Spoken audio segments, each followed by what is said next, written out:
In TDX, there are these exclusive towers known as event towers, which are earned from completing events. Most event towers, though, only have a singular path, besides Cryo Ranger. So I decided I would make my own concept of these towers if they had a second path.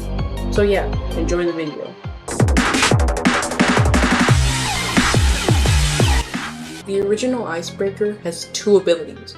One where she summons an ice shard that freezes enemies, and the other where she casts a snowstorm which freezes enemies heavily if caught in it. So, for my concept, I made top path Icebreaker focus on the snowstorm ability, while the bottom path focuses on the ice shard ability. For top path, the snowstorm ability would be unlocked at 3-2 and would get progressively better freeze amounts in its higher levels. While on bottom path, the ice shard would be unlocked at 2-3 and progressively get stronger and last longer, until at max level where it ignores freeze resistance and can freeze bosses for up to 3.5 seconds. And that is my Icebreaker concept. Now, let's move on to Cryo Helicopter.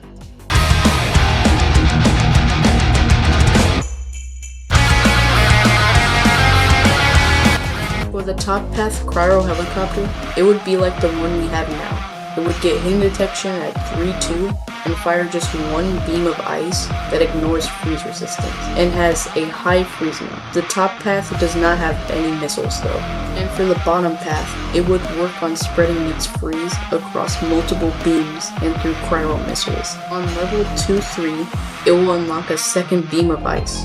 On 2-4, those beams are upgraded to have higher freeze amounts.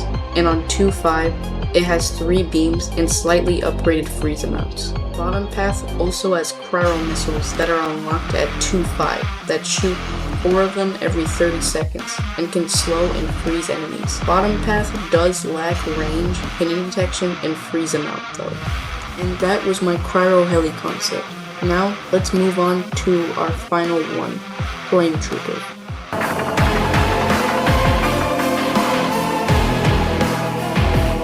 5-2 Flame Trooper will be like regular Flame Trooper and will have the same ability, but for bottom path, it will become a Grenadier type tower. But instead of throwing grenades, the bottom path Flame Trooper will throw Molotovs.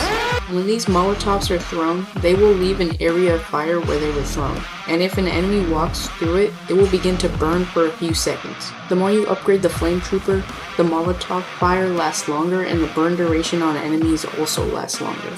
And yeah, those were my 2-path event tower concepts. I didn't do the baits because they are really just bait towers.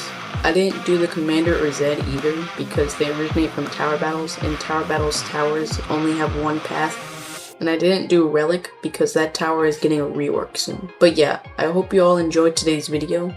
Join the Discord, subscribe to the channel, and leave a like. And that'll be it. Have an amazing day, and goodbye.